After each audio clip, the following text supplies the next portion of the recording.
I think Sonic Advance nails this really well, especially when playing through This is a very well written review. 4 different characters with different movesets. This is I epic. ended up having pretty unique playthroughs for all of them separately. I'd There's a lot love of to points in collab Sonic with this Advance's guy. levels that just make Hi Cooper, I was wondering if you'd like to collaborate on a review. Hi Gavin, a person I've never met before. We have both reviewed Sonic games in the past, so how about Sonic Pocket Adventure? I don't know about that. Sonic Shuffle? I'm not too sure about that one either. I don't have that game. Sega Sonic the Hedgehog. How would we even play that, let alone record it? It was just a suggestion. Well, IKG, I only work with off-intensity and professionalism, so you're gonna have to try a little harder. Well, what else could I choose? Sonic Underground? Yes! Oh no.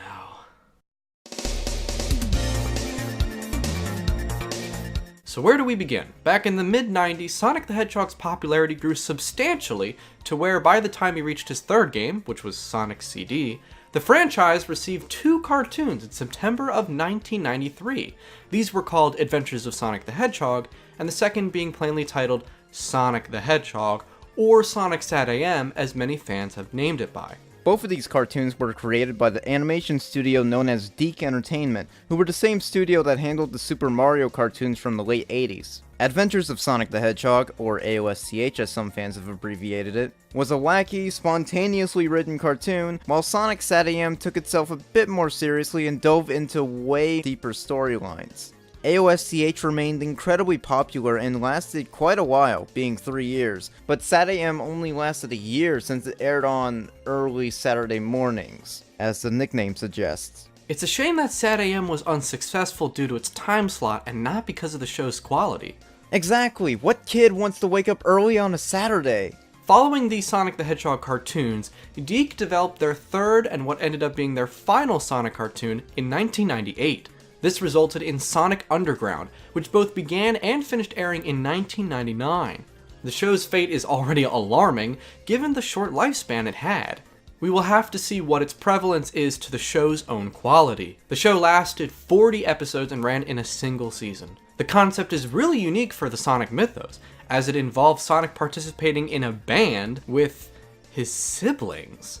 Sonic Underground takes place in an alternate continuity to the Sonic the Hedgehog series, taking place on the planet Mobius, but it has distinct differences from the incarnation seen in Sonic SatAM.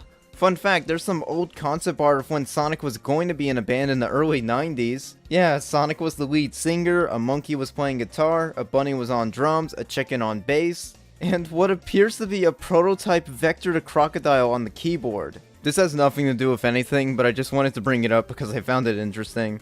The show was produced with its primary goal of raising awareness for the Sonic the Hedgehog brand, due to the impending release of the Sega Dreamcast and Sonic Adventure. I take issue with this goal of the show's development, as Cooper and I fail to see how Sonic Underground's bizarre concept would correlate to the promotion of Sonic Adventure. Instead of creating a show that was completely unrelated to Sonic Adventure's theming and style, Sega could have hired another company to create a Sonic Adventure cartoon. I'm guessing Deke was the cheaper option. There's no denying that's likely the reason. And this wouldn't be the first or last time they do something like this. Anyways. In addition to AOSTH, I grew up viewing Sonic Underground in almost its entirety back in the early 2010s via Deke's DVD releases. My parents found them for cheap prices at my local Toys R Us, and I was mildly entertained by the show. In all honesty, I wasn't captivated by Sonic Underground, due to its different feel from the Sonic franchise that I was familiar with at the time, that being the adventure era of Sonic games. I don't have any recollection of how I came across Sonic Underground. I wasn't a Sonic fan during the 2000s, but I certainly remember seeing an ad for Sonic Underground on Netflix or something. The most I remember about it was the Sonic Guitar Head logo. That's it. I didn't watch a single episode of the show until I was in my teens during the early 2010s. And that's mainly because a few of my friends who were cartoon aficionados brought it up to me once because they knew I was a Sonic fan. They sent me a few clips of the show, and I laughed so hard I couldn't see straight. and then I proceeded to listen to the theme song for like 3 hours straight. 3 hours? What's wrong with you? So needless to say, I was hooked. A few years later, I tracked down the 2-volume DVDs by Shout Factory and attempted to binge the entire series. Excellent DVDs, by the way. I'm sure they are. Well, I still have my Shout Factory DVDs to this day as well. They even include soundtrack CDs. What? Why? I don't even remember that being the case. Each CD has 8 songs from the episodes on them too, which is pretty great for fans of the show, I'd say. So anyways, as a sign of professionalism, the episodes were all initially aired out of order. Awesome, so you couldn't even follow the cohesive story even if you tried. Wait, please tell me that was a sarcastic statement. For this review, IKG and I won't be analyzing every episode, but rather we will dive into specific episodes of importance and discuss overarching elements of the show, including characters and story concepts. You ready, IKG? No. Excellent. Let's review Sonic Underground! Instead of classifying the episodes by the air order, we will be going off of the Shout Factory DVD order, which is the correct order. Without further ado, Sonic Underground. Triplets born, the throne awaits. A seer warns of a deadly fate. Give up your children, separate. Bide your time, lie in wait. Sonic Underground. Sonic Underground. They made a vow their mother will be found. The children grow, learn what's right. Leaders of the freedom fight. They seek their mother, she knows they do. Is it time if she only knew? Will the prophecy come true? Sonic Underground! Sonic Underground! I long for my children, but I have to wait. To act too soon could seal their fate. They made a vow their mother will be found. Sonic Underground! There's no better place to begin reviewing Sonic Underground than with the pilot episode. This is episode 1, Beginnings. This is a 3-part story called Origins, and it begins with the pilot episode as its first part. The story begins with a mother named Queen Alina, describing the terror that has shrouded the land with the takeover of Dr. Robotnik and his roboticizer, used to transform innocent people into robots, just as it sounds. Alina then goes to the Oracle for help and... just watch. Someday you will reunite with your children to become the Council of Four.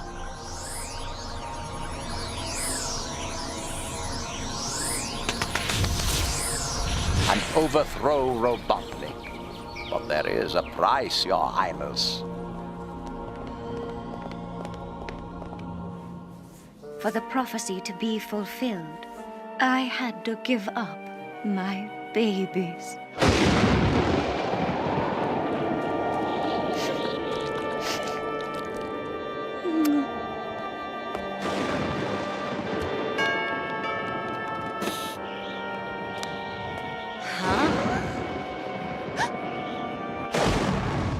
All of this happens in the first 2 minutes. But it doesn't end here. We then go through a montage of Manic, Sonic's brother, Sonia, Sonic's sister, Sonic, interacting with their adoptive parents. During this, all 3 of them conveniently discovered their musical talents that will proceed to help them for the next 39 episodes.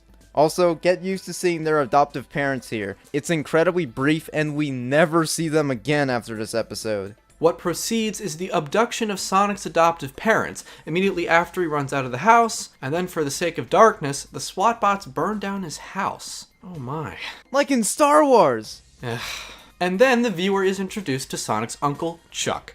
If you're wondering why this episode review has mostly been summary so far, it's because the show is going a mile a minute, spending no time on important details, and is providing the most shallow dialogue possible.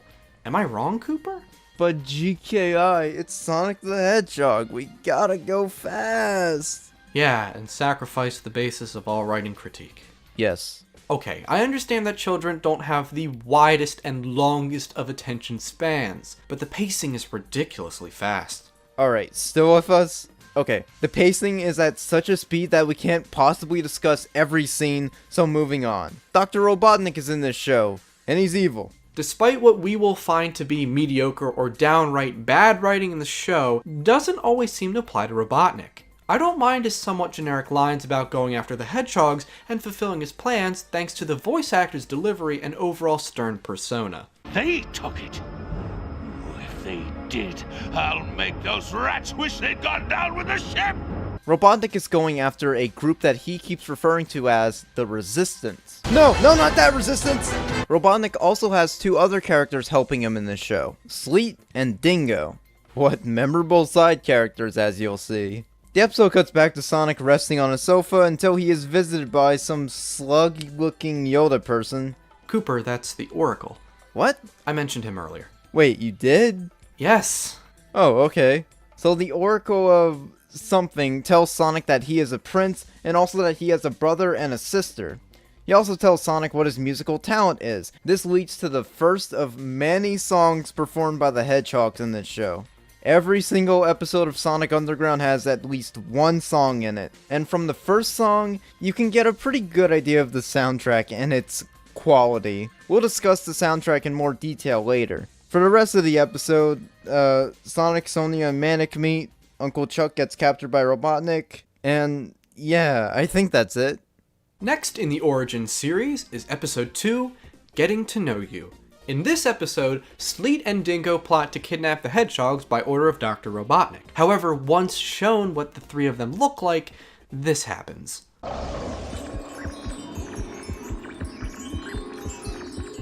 What are you doing, you oaf? She's pretty. And you're ugly. Now let's get to work. Are you kidding me? This is pathetic, guys. Something I like about this episode's plot is that the Hedgehogs plan out their mission. The reason being that it provides a framework for the episode to go somewhere, and the writers can track their own progress this way. The goal is to, well, I'm actually not sure. The dialogue is too brief, and even after watching this scene a few times, I cannot understand where Sonic and company are supposed to be headed. Well, they seem to know what they're doing. After all, they have a map to help them.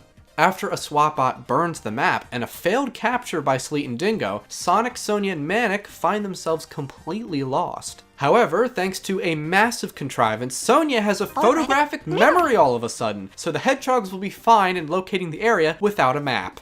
I don't think the writers cared by this point. So Sleet and Dingo find the map and display it to Robotnik. It was on fire 4 minutes ago! So anyways, who's the muscle guy? I don't know. Okay, this is a character sent by the Oracle to help train Sonic and company. This results in Sonic learning that he can run fast, Manic throwing a boomerang really well, and Sonia learning a spin attack. What an important scene.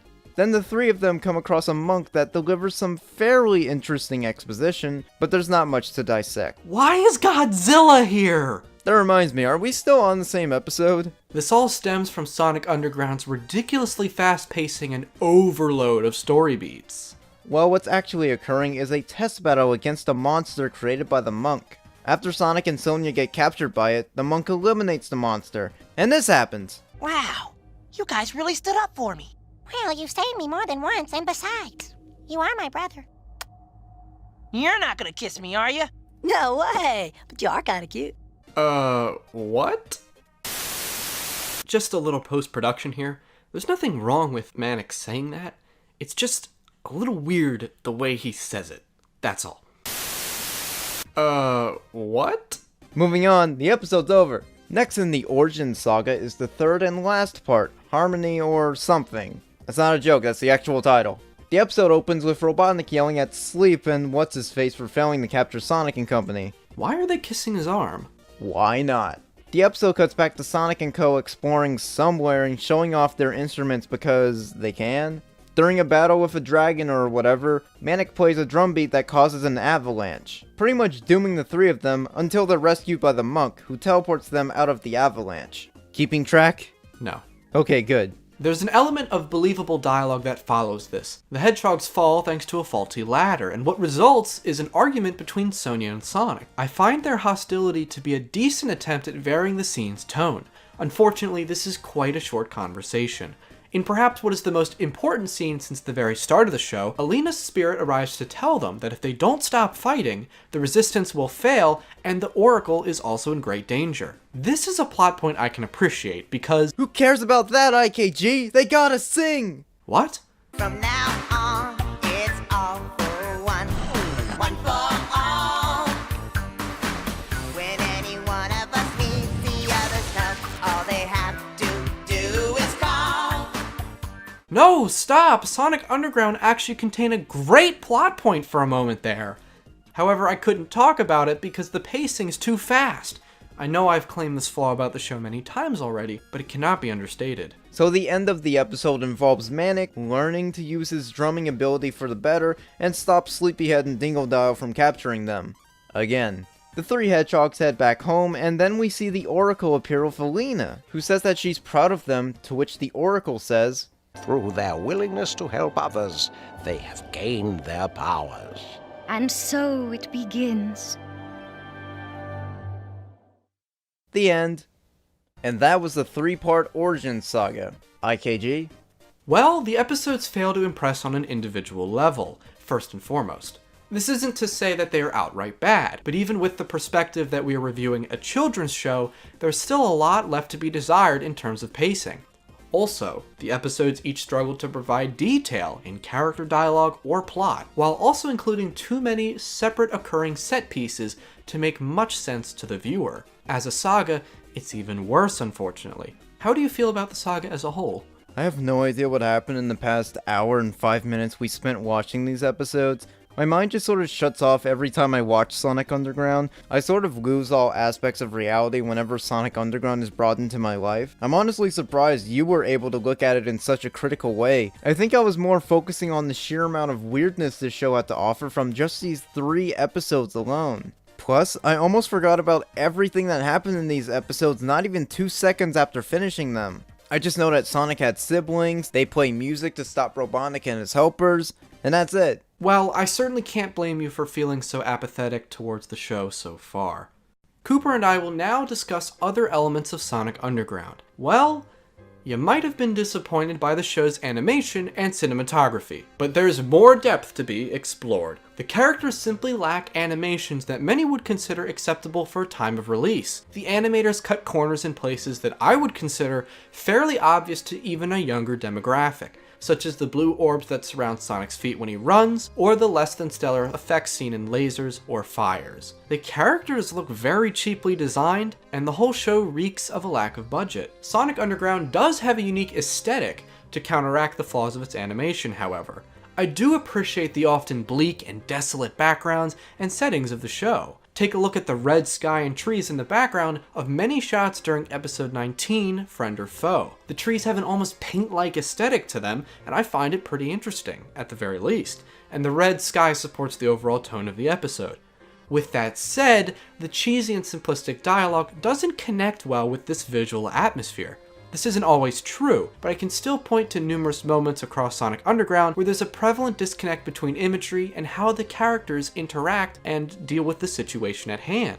I think my biggest issue with Sonic Underground's animation, as IKG pointed out, is that it's cheap. Lots of cut corners, lots of moments where the characters just look off-model, and this just comes off feeling really cheap. I think if anything, this show has been a good place for finding bad animation gifs online. I have a folder dedicated to them actually, and they're hilarious. Seriously, this show is a goldmine for the habit of pausing the video and admiring whatever's occurring on screen. The voice acting fares better than the animation, but it's nothing all that special. The guy voicing Robotnik is entertaining. He's probably the best actor in the show. The side characters are all kind of forgettable and just have overall bland voices. Then there's Sonic, Manic, and Sonia, who were all voiced by Jaleel White, the talent himself. Jaleel White is an amazing actor and voice actor, but I think his Sonic voice is kinda He's fine as Sonic. His Manic voice is pretty humorous. I think the voice fits his overall look and personality. But who in their right mind thought it would be a good idea to have Jaleel voice Sonia too? His voice for Sonia is so weird to listen to, but I honestly think it adds more to the hilariously bad side of this show. I guess they were cutting corners on the voice acting as well. Glad to know Deke's professional practices worked out in the end. Oh wait.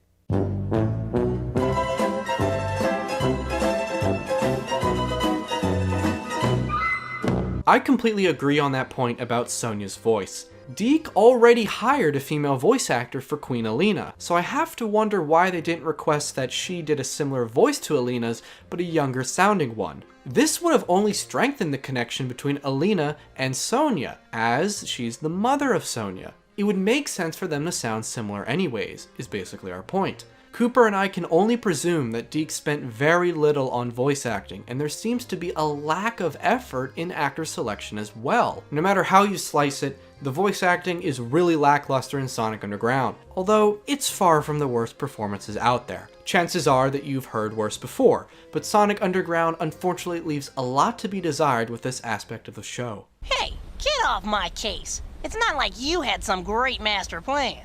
Oh yeah, Emerald Green. Maybe Butnick's gotten his hands on a Chaos Emerald. This is the dreaded floating island? Ooh, I'm scared. Now, but I can't leave. Not without my match luggage and some new clothes and... Sorry, this is what you get. Does it come in purple? Sonic? Manic? Where are you? Yo, problemo, Sibs. How do we contain a Chaos Emerald without Knuckles? He's got the canister. Guess I overdid it with the fire extinguishers, huh? You never know until you try. Explosives! The factory's going to blow! Lift off! Military speed! You fell for it. Oh, this is rich. We will be off the island faster than you can say Sonic the Hedgehog. To paraphrase what was said before, Sonic Underground was the last Sonic cartoon to take place in an era defined by the classic Sonic games. One could argue that Sonic, in particular, acts as a transition between his classic and adventure character traits in this show. It's hard to define the transition, but I can certainly see where people are coming from on this point. Sonic is adventurous, occasionally arrogant, and even a little witty. Sonia is the one who keeps the other hedgehogs focused. At other times, she's too emotionally involved to deliver on important tasks at hand. So far, the characters in the show are absolute shells of what writing characters should encompass, and my descriptions for Sonic and Sonia display this pretty well. In the show's defense, however, it doesn't get much worse. Yes, almost every character's quality is consistent.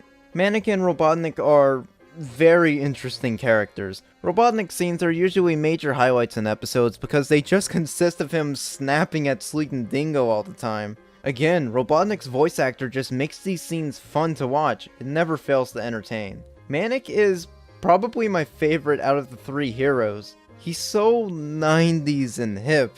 Those spikes on his head say everything about his character just by looking at him. And that surfer voice that Jalil gives him seriously fits. Manic isn't awful at all. He's very much a product of his time in this show. He's a diamond in the rough, in my opinion. The writing team for Sonic Underground actually consisted of a few writers from SatAM, which could probably explain the more darker themes we see every now and then. Underground's use of darker themes range from the giving away of Alina's children, the apocalyptic atmosphere, and occasional visual detail, such as the burning of Sonic's home in the pilot episode. I kind of feel like maybe they wanted this to be the successor to Sonic SatAM, but with both the concept and the tone being altered, they kinda had no choice but to write a ton of just shoddy cartoon episodes. I can't imagine how unmotivating it must have been being forced to write for a show that you have no passion for. My thoughts exactly. Okay, on to the soundtrack. IKG, you can do this part. Alright, well first and foremost, every episode's musical number was written by Mike Piccirillo and performed by Piccirillo and Bamabia and were sung by different singers depending on the character. Sonic's singing voice was performed by Sam Vincent, Sonia's singing voice was performed by Luis Valance, and Manic's singing voice was performed by Tylee Ross. This may seem nitpicky, but considering music is my background, I have some qualms with the musical numbers. For one, the singers have very mediocre performances. There's a lack of display of any technique at all, and everyone sounds very one note to me. Here's an example for evidential support. Do you take a brand new road or the one you've always known? Am I getting through? Listen to your heart, girl. Listen to your heart, girl. Listen to your heart, girl. 'Cause the heart's not gonna lie to you. Listen to your heart, girl. Listen to your heart, girl. And I know you'll always be. I like to be the one that everyone says, look at him go. He makes the drums well that's me. If I could just accelerate, my life would be great. My legs would be a blur. Wow, look at her, she can really fly. She flies. I wish I could go faster. I really wish I was the fastest. When tomorrow comes, we'll be walking in the sun. Na na na na na na na. Oh, when tomorrow comes, we got nothing but fun. Na na na na na na na. These songs have the cheesiest and simplest lyrics I have ever heard. I understand the target demographic just fine, but what I would suggest for Picarillo to do is focus less on repetition or to provide more musical effort in giving variety to the lyrics. Each song's title gives away most of the lyrics, it seems, which further displays the lack of engaging songwriting here. Fun fact, by the way, Sam Vincent, who's Sonic's singing voice, was also famously the voice of Double D in Ed, Edd n Eddy. So yeah, when Sonic sings in the show, it's actually Double D singing.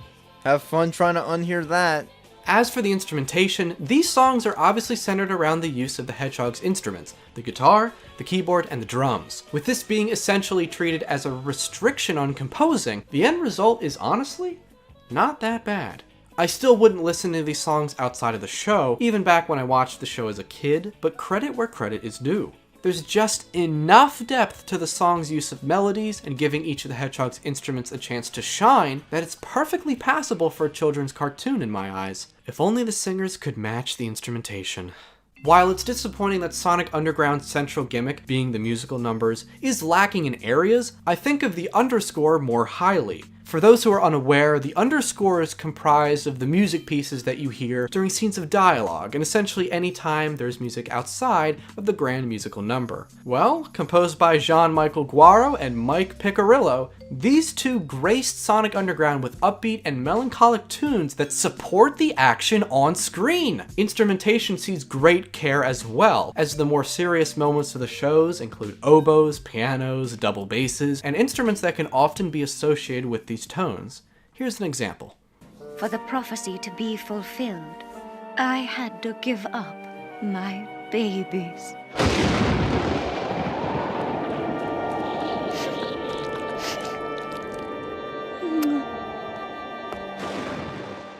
Best of all, the composition of these pieces actually contain melodic moments where the music actually goes somewhere. I'm genuinely surprised that Sonic Underground, of all shows, has an underscore with this much effort poured into it. While I personally found a lot of the background music forgettable and bland, I will say, when Sonic and Company burst out their instruments, it's never boring to listen to.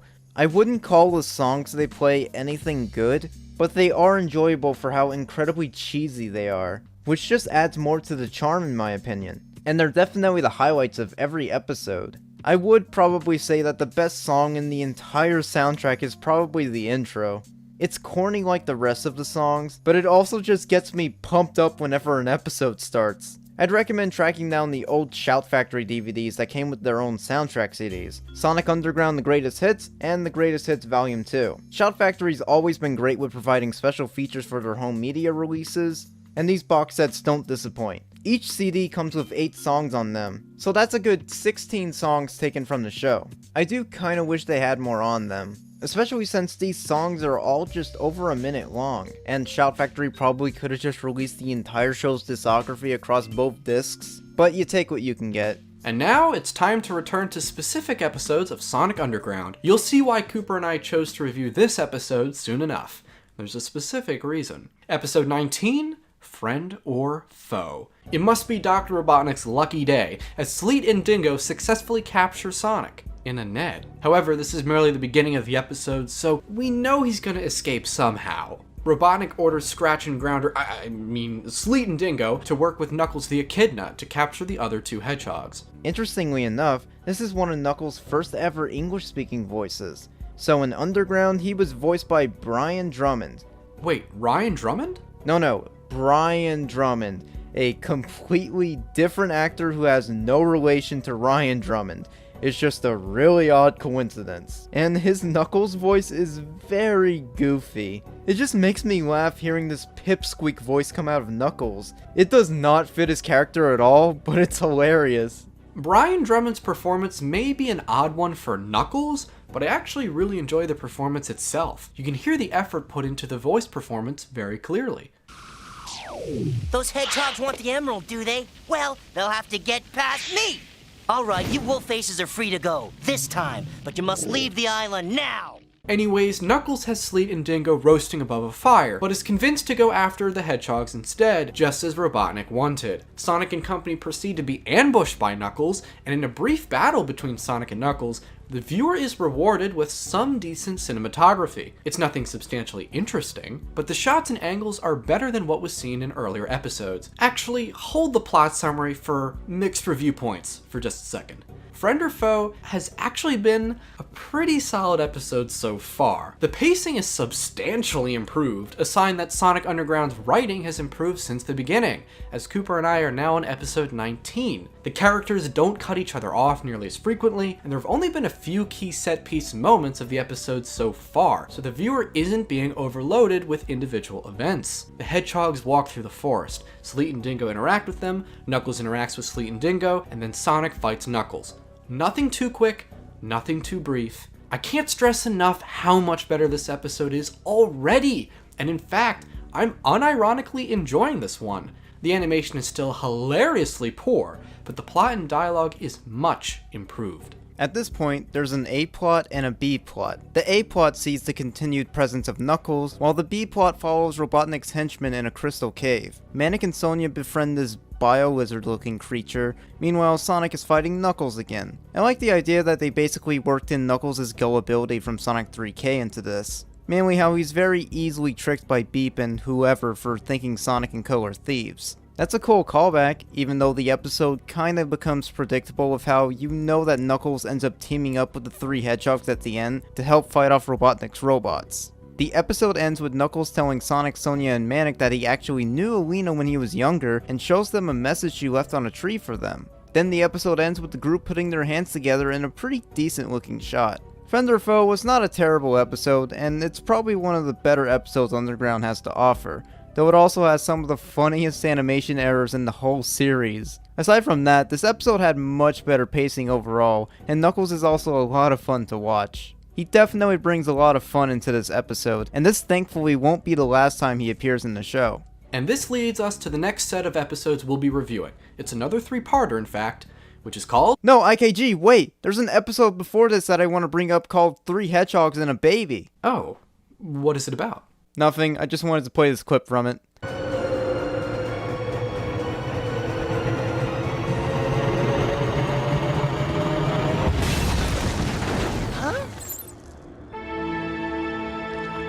Haha, classic.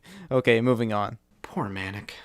Oh, by the way, the episode immediately after that one is Doomsday, which features a character in it called If You Can. Yep, that's his official name. If You Can. Okay, we can move on. The next saga of episodes is what we'll be reviewing next, categorized under the banner of Chaos Emerald Crisis, with the first episode being episode 28, Flying Fortress. This episode is a very relaxed and cozy start to it, which I find to be refreshing for the show. Sonia is relaxing on the beach. Wait, is that Sonia's feet? What the heck? While Sonic plays frisbee with himself. Well, when you can run that fast, I suppose that does open up a lot of opportunities for fun. Meanwhile, Manic is digging in the sand. Robotnik launches a devastating attack out of nowhere via a massive robotic fortress and nearly destroys the hedgehogs. Robotnik proceeds to humiliate Sleet and Dingo right in front of them, which is pretty entertaining thanks to the witty writing found here. Next is a surprise attack on the hedgehogs once again. I really like how the hedgehogs use their instruments as weapons against the robotic structure. Seeing Sonia use her keyboard as a firearm is just charming in a weird sense. Whoa! The armor on that thing must be solid Moby Bendum. Moby Bendum? That weighs a ton. Wait, what did he just call that? This show can be pretty stupid sometimes. Can I just say it's really odd seeing Sonia in a bikini, and she's in this outfit for half the episode, even during some of the more action-packed scenes. After defeating Robotnik's robots again, the three realize Robotnik might have a Chaos Emerald on him powering his machines, so they decide to head off to see someone who knows the Emerald super well. This leads them to Knuckles. Also, Sonia's back in her regular uniform, thank God. The three tell Knuckles that Robotnik might have another Chaos Emerald, but Knuckles says he can't leave the island to help them because he has to protect the people. What people? He's the only one we've seen on this island so far. However, Sonic and Co decide to motivate Knuckles to change his mind by singing. Of course, what else would they do? Later on, Knuckles is working on a plane for the group to use later, and then he's visited by the ghost of his grandpa. What? So Knuckles' grandpa says, Wait, another interruption by one of us, but can we all take a moment to laugh at this atrocious animation of Knuckles' grandfather being summoned? Frame by frame.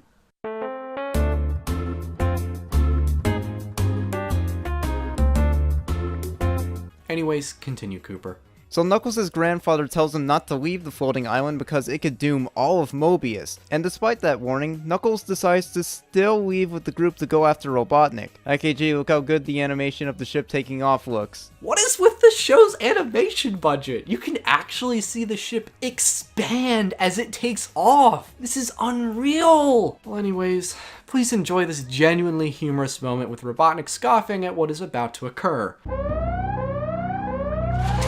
What is it now?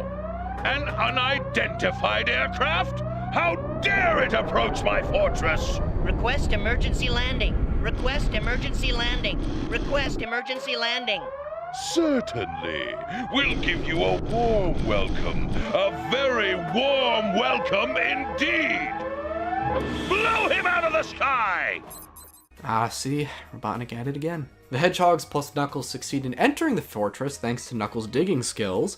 However, the Hedgehogs fail to retrieve the Chaos Emerald, and as a plot twist reveals, Sleet and Dingo were the ones who stole the Emerald, completely turning against Dr. Robotnik for the time being. Well, that marks the end of part 1 in the Chaos Emerald Crisis, and I have to say, this was a perfectly fine episode from a writing and story perspective.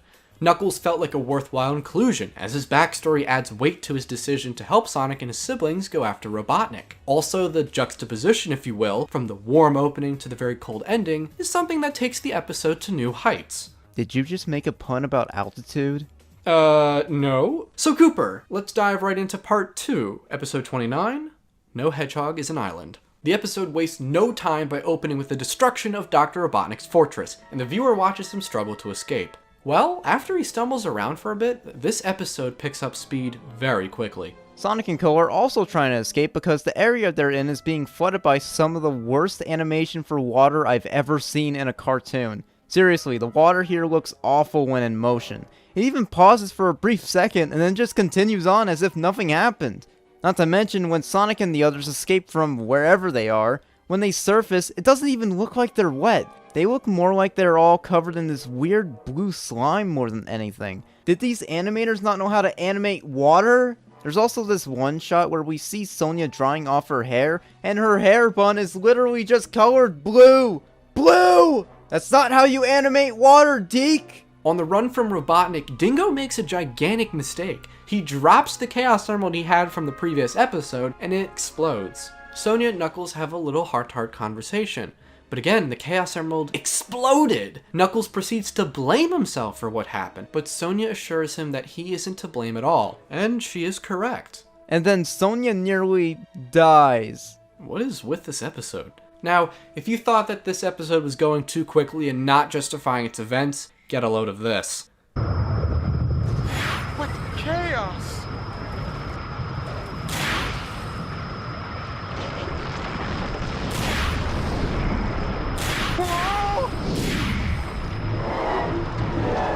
You cannot explain what is happening here. You just can't. Well, the purpose of this scene from a writing standpoint is to show how the destruction of the Chaos Emerald is causing a crisis, if you will. These are the effects of it being destroyed. I understand that. But it feels contrived to have thorns appear and trees flying around, you know, be the effect. It's a little too silly for me, personally.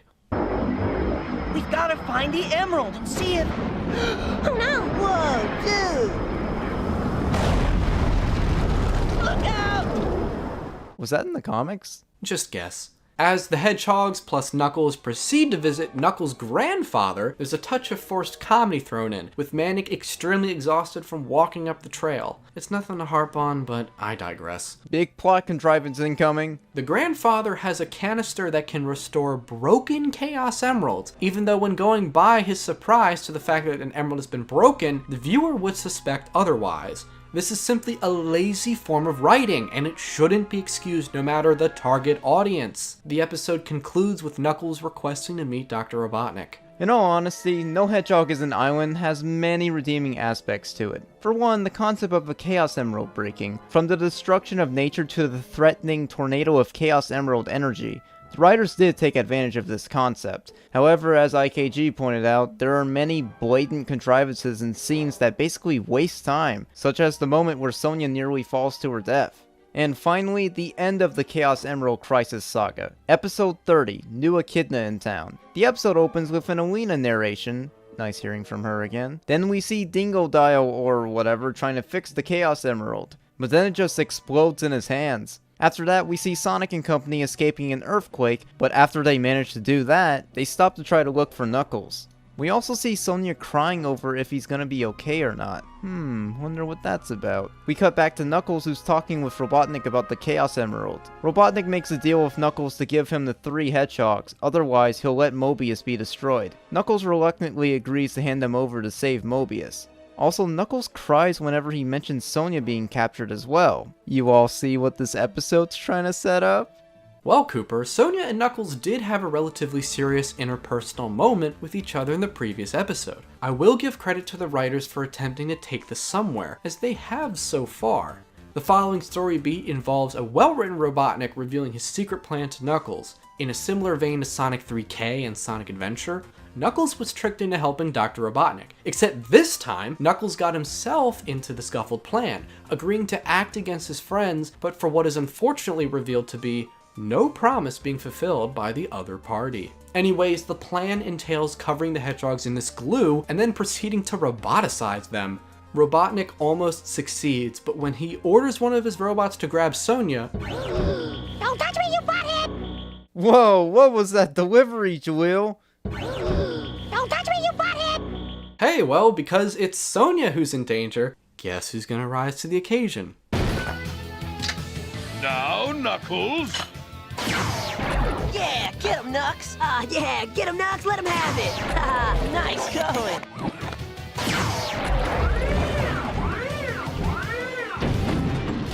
As for what happens next, Cooper, can you explain what's happening to Dingo? Because I have no words to articulate this. Wait, IKG, Sleet's gonna say the line. You traitor! I'll deal with you later. Yay, that rhymes. Anyways, I have no idea what's going on. So Sleep turns Dingodile into a box using a remote, just roll with it, and places the Chaos Emerald shards inside of Dingodile, and this happens.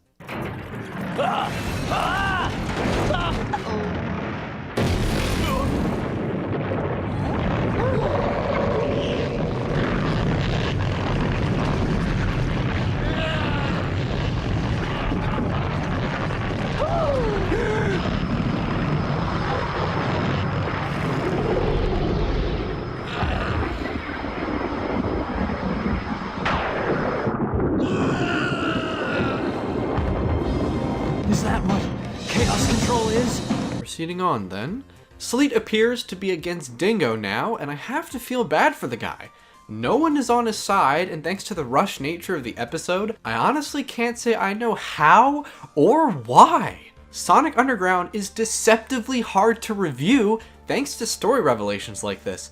It's not complex, it's just stupid. Again, I honestly don't understand why Dingo is the #1 enemy amongst the cast currently. This is truly a first for reviews on IKG Productions. What is going on with this episode? I don't know! Knuckles successfully uses the canister to restore the balance of whatever and saves Mobius. Dingodile changes back to normal, and Robotnik threatens to roboticize him. They don't follow up on this, by the way. The episode ends with Knuckles and the others talking with his grandfather about how they saved Mobius. We also get a sweet moment where the Sonia and Knuckles pairing sorta pays off because Sonia gives Knuckles a kiss on the cheek. Aww. Being completely unironic, I think they're a cute pair. How else could Coop the squirrel exist after all? Cooper, I think only about 3 people will get that reference.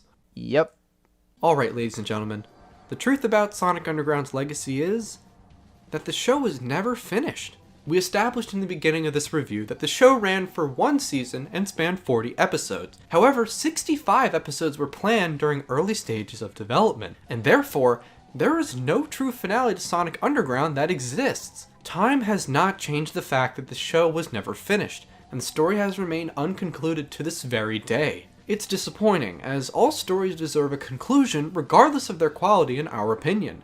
With that said, it is pointless to hope for a revival of the show, with Deke being a long-gone corporation, and essentially everything about the show's development being irrelevant now, and for the last several years. With that said, this is episode 40, Virtual Danger, the last episode of Sonic Underground ever made. And nothing happens! It opens with Mannequin Sonic playing a video game, which leads to Sonia snapping at them for playing said video game. Robotnik then uses a plan that relates to said video game, so Mannequin Sonic use their skills from said game to stop Robotnik. They sing a song, then the episode ends. And that was Sonic Underground. Hope you enjoyed the finale. How come the writers of Sonic SAT-AM, who actually tried to create a decent show with developed characters and an ambitious story, only received the opportunity to create 26 episodes, while Sonic Underground was allowed 40 episodes and had 65 planned? The Adventures of Sonic the Hedgehog was granted 65 episodes, by the way. It just doesn't add up. As IKG mentioned, it is a shame that Underground got cancelled before it could have a proper finale. Now don't get me wrong, this show was stupid, but it was enjoyable in some aspects. It would have been nice to see it wrap up properly. 40 episodes out of 65 isn't too bad, at least. In my opinion, if anyone who likes Sonic Underground kinda hoped that these characters, specifically Alina, Manic, and Sonia, would have been used later on in some form of media, here's a few things you could look up. There was a plan to have an epilogue for the series thanks to Archie Comics' Sonic Universe series. It was planned to be saved for Universe's 50th issue, but for some reason the comic never resurfaced and was quietly cancelled. No reason was ever given as to why, but there's a lot of speculation that maybe Archie didn't think Underground was all that relevant enough to have an epilogue series. One piece of artwork we did get was an inked cover by the regular Archie artist, Patrick Spaziente, which looks fantastic. A fan on DeviantArt named ZiggyFan did an edit to put it in color. Man, it looks really good. What could have been? Even though that comic never got to happen, there is one other series I'd like to mention. Sonia, Manic, and Alina became 3 main characters in the annual Sonic fan series, Christmas with Sonic, a series created by Stephen Page and Rhianna Dorsey from IKG Productions. I absolutely love this series, and I watch it every Christmas almost traditionally. It's full of a lot of heart and wit, plus the voice acting all around is pretty great. A highlight for me is Alexander the Swell as Silver the Hedgehog. I just can't hate this character when he's on screen. He's the best. Maybe if Eggman walked it off, he wouldn't be in a pickle right now. What? Was that a fat joke?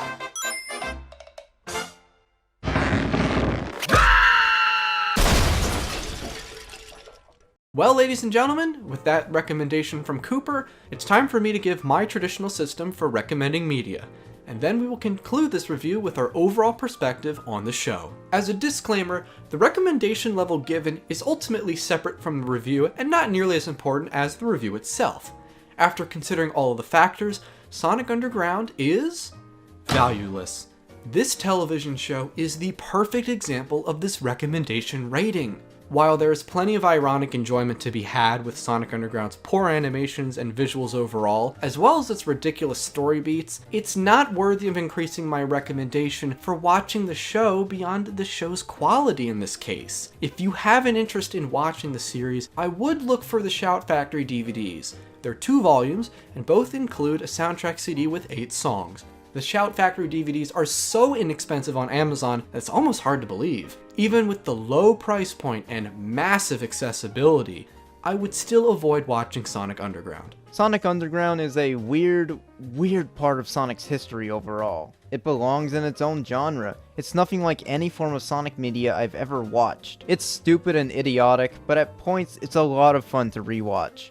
The music and voice acting are both cheesy, the animation errors are obvious at points, but I think they add on to the show's entertainment factor. It's kind of impossible for me to really hate Sonic Underground. I'd highly recommend it to any major Sonic fan to watch at least once. For non-fans, I still sorta recommend it. It's quite the experience. It cannot be underestimated how hilarious Sonic Underground is during the earlier episodes, with its rapid-fire flow, and especially the awful animation and character renders throughout. As we alluded to before, this show can be truly enjoyed, ironically, for hours. Normally I wouldn't delve into this territory in my analyses, but Sonic Underground is truly a special case. Underground's flaws ironically make the show fun to watch. It's not like a case with the Ratchet & Clank movie, where I find myself heavily disliking the idea of watching it because of its flaws. However, there's a very different side to this argument of mine, and one that is ultimately more important for me to say. I didn't expect a complex story with vigorous character development, but children and Sonic fans deserve better than this. Sonic Underground isn't outright terrible, but it's flawed in crucial areas. Yet, I cannot deny that once the show sustained itself for a while, the episodes did improve substantially in pacing and dialogue. I genuinely enjoyed watching many of these scenes, while the rest offered many laughs for the show's sheer stupidity and flawed execution. I don't know. While I'm often harsh on Sonic Underground, this show will always have that odd, flawed, but also interesting side of the Sonic the Hedgehog universe. I suppose what I'm trying to say is that I appreciate Sonic Underground. I can't help but do so, with such a promising premise and unique feel to it, but these feelings can only go so far. I'll never express mass dislike towards the show, but its quality leaves a lot to be desired, even with the unique charm. And that was our surprise Sonic Underground review. Anyways, thank you IKG for helping put this review together. Be sure to check out his YouTube channel, IKG Productions, in the description. Also follow him on Twitter, his Discord server, and other social media. He also has a Patreon page if you guys want to help support him through that too. All of that stuff will be linked in the description. Thank you, IKG. You are incredibly welcome, Cooper. My thanks goes back to you. If you are watching from my side of the coin, please check out Cooper Castille's YouTube channel. Of course, all of this will be in the description as well. Let's help each other out. Anyways, thank you again, Cooper. Working with you on this review has been really fun. No problem. Now, never ask me for anything ever again. Agreed.